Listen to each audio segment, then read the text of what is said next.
This is the Tideway hairdryer. It also came with this big diffuser. Okay, so it looks like off, low, and high, and then different temperature settings. It's low. High. Ready for high? Oh my gosh.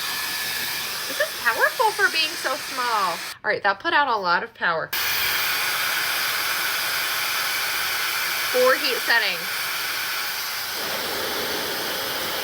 This is cool. This is cool room temperature-ish air. Warmer. Hot. It's going from hot to cold. Cold. Medium. Hot. This automatically alternates hot and cold air for you. Look how sleek it is.